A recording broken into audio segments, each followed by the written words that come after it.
Bismillahirrahmanirrahim. Assalamualaikum warahmatullahi wabarakatuh. Alhamdulillah, wassalatu wassalamu ala rasulillah wa ala alihi wa sahbihi wa man walah wa ba'd. Saudara-saudariku dimanapun Anda berada, dulu sejak zaman jahiliyah, masyarakat Arab tempo dulu berusaha untuk membentuk kelompok-kelompok kecil yang menyebar ke seantero tempat di wilayah padang pasir untuk mencari sumber air dan menyiapkan tempat-tempat tertentu penampungan-penampungan air sebagai persiapan menuju bulan ke-9 yang begitu terik, begitu panas membakar sehingga berpotensi menjadikan sumur-sumur air menjadi kering dan aktivitas juga menjadi terbatas. Bulan ke-9 itulah saat panas, terik, memancar disebut dengan Ramadan. Masyarakat menyebut dengan Ramadan dari kata Ramadha yang berarti terik, panas, membakar. Jika kita ingin jadikan bentuknya superlatif, lebih meningkat lagi, lebih membakar lagi, maka tambahkan alif dan nun di ujungnya. Maka masyarakat menyebutnya dengan Ramadan, bulan masa waktu yang sangat terik, membakar, yang sangat panas, membakar. Karena itulah kemudian sebulan sebelumnya mereka kemudian membagi tugas berkelompok-kelompok. Pengelompokan untuk menyebar disebut dengan tasya'ub namanya. Keadaannya disebut dengan Sya'ban. Maka di bulan Sya'ban, bulan yang ke-8, masyarakat seperti yang tadi diuraikan, mereka bertugas menyebar, mencari sumber-sumber air untuk ditampung, dikumpulkan sebagai persiapan di bulan yang ke-9 yaitu bulan Ramadan. Di masa Islam, nama-nama bulan ini dipertahankan dalam perjalanan di tahun Hijriah. Dari mulai Al-Muharram sampai dengan bulan Dzulhijjah, bulan pertama sampai dengan bulan yang ke-12. Menariknya, pada bulan Sya'ban sampai dengan bulan ke Ramadan ada pergantian kembali, ada pelebaran dari makna. Yang dulu maknanya lebih kepada menunjukkan suasana, iklim, cuaca yang panas membakar, yang terik luar biasa. Maka secara metafor makna itu dibawa dalam nilai-nilai syariat, dalam nilai pendidikan spiritual. Orang-orang yang saat Ramadan mau meningkatkan amalnya, membangun ketaatan, meninggalkan maksiat, bertobat dia kepada Allah, maka Ramadan akan memberikan panas, terik, membakar dosa-dosanya, menggugurkan kesalahan-kesalahannya, mendekatkan diri kepada Allah Subhanahu wa Ta'ala dengan taqarrub yang sangat indah, sehingga berpeluang diterima amal, diberikan kemuliaan, dan mungkin juga bisa berpotensi wafat dalam keadaan husnul khatimah dan kembali menjadi hamba yang saleh. Untuk itu perlu persiapan. Tidak semua orang yang sampai ke Ramadan boleh jadi mendapatkan peningkatan takwa, dapat manfaat dari taubatnya, bisa terdorong untuk meningkatkan ketaatan. Belum tentu kalau dia tidak sungguh-sungguh, kalau dia tidak serius. Karena itu ayat puasa ketika dihadirkan di ayat 183 di surah Al-Baqarah itu, penghujungnya Allah akhiri dengan kalimat la'allakum tattaqun, agar kalian mampu meningkatkan takwa. Tapi apakah semua yang puasa bisa meningkat takwa? Belum tentu. Karena la'allakum dikenal dengan harfut taranji, huruf yang menunjukkan terpenuhinya satu harapan dengan syarat kesungguhan, keseriusan untuk mewujudkannya. Di antara keseriusan itu, maka citranya secara metafor diambil dari bulan sebelumnya, bulan Sya'ban, bulan ke-8.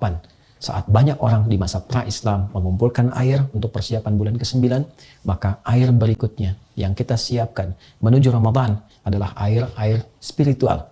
Air-air yang bukan hanya melapangkan dahaga kita, menghilangkan haus, tapi air juga yang bisa menumbuhkan nilai-nilai ketaatan, yang bisa menggemburkan kembali, menyuburkan kembali hati-hati yang kering. Karena itulah banyak ayat dalam Al-Quran yang menyebut tentang air. Kata al-ma yang mewakili air saja setidaknya disebutkan 63 kali dalam Al-Quran. Ada yang menunjukkan turunnya air dari langit berupa hujan. Wa anzalna minas sama'i ma'a. Kami turunkan dengan keagunganku, kata Allah Subhanahu wa Ta'ala, dari langit air, berarti hujan. Khuliqa mim ma'in dafiq. Ada yang kedua, menunjuk kepada asal mula manusia yang tercipta juga dari air yang terpancar. Pun demikian, sumber kehidupan pun juga pusatnya bermula dari air. Sumbernya sangat sekali terpusat kepada air. Wa ja'alna minal ma'i kulla syai'in hayyin. Kami jadikan dari segala yang hidup itu sangat bergantung kepada air. Demikian kata Al-Quran.